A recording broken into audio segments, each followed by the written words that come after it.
Good morning, boys and girls. I'm Miss Janet from Seaford, Delaware, and I'm reading for Read Aloud Delaware. My book today is The Mitten, and he adapted the story and illustrated it, and the illustrations are incredibly beautiful. I'm going to take the cover off because it's pouring rain.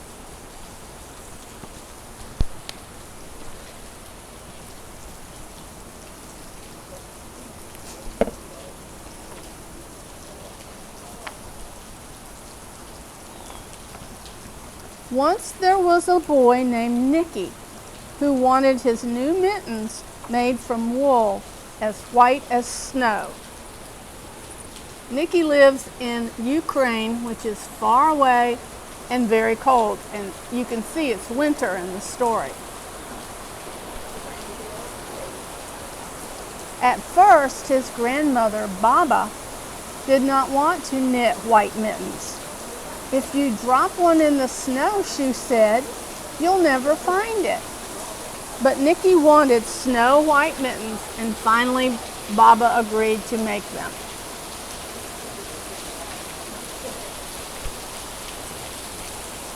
After she finished, she said, when you come home, first I will look to see if you are safe and sound, but then I will look to see if you still have your snow white mittens. So off Nicky went, and it wasn't long until one of his new mittens dropped in the snow and was left behind.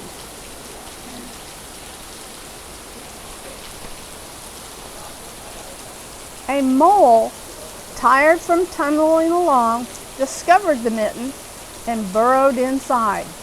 It was cozy and warm and just the right size, so he decided to stay.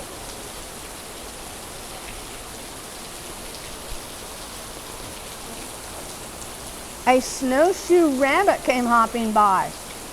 He stopped for a moment to admire his winter coat. It was then that he saw the mitten, and he wiggled in, feet first.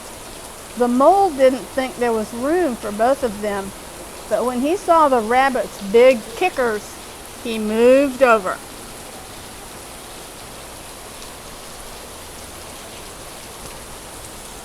Next, a hedgehog came snuffling along. Having spent the day looking under wet leaves for things to eat, he decided to move into the mitten and warm himself. The mole and the rabbit were bumped and jostled, but not being ones to argue with someone covered with prickles, they made room.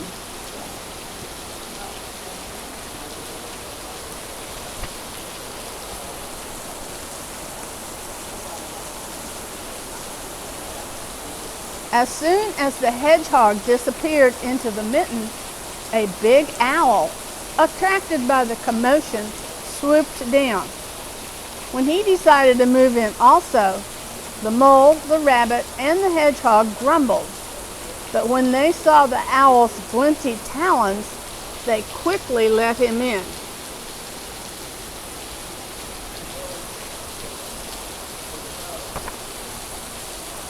Up through the snow appeared a badger. He eyed the mitten and began to climb in. The mole, the rabbit, the hedgehog, and the owl were not pleased. There was no room left. But when they saw his diggers, they gave him the thumb.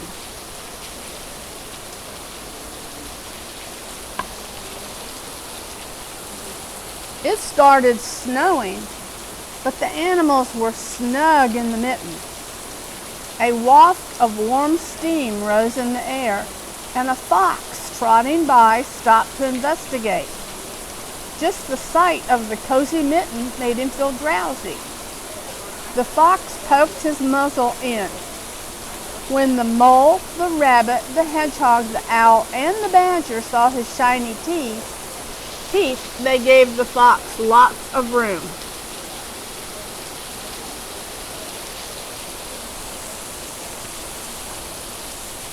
A great bear lumbered by.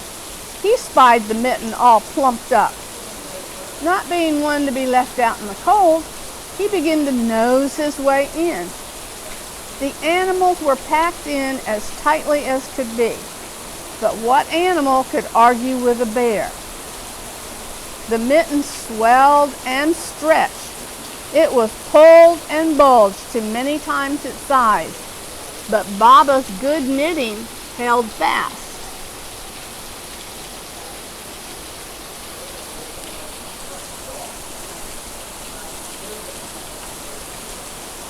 Along came a meadow mouse, no bigger than an acorn.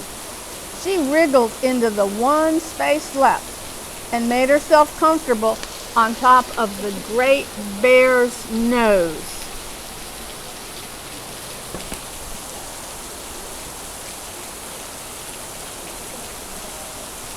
The bear, tickled by the mouse's whispers, gave an enormous sneeze. Ah, ah, ah, chew! The force of the sneeze shot the mitten up into the sky and scattered the animals in all directions.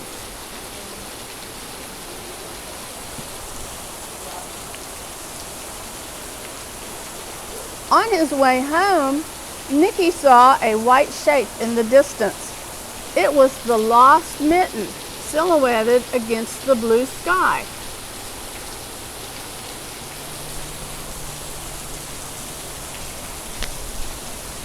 As he ran to catch his snow-white mitten, he saw Baba's face in the window.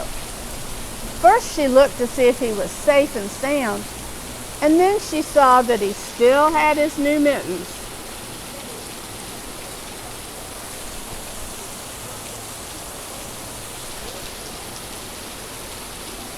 Here's Baba looking at the mitten. What is she thinking when she sees that huge mitten?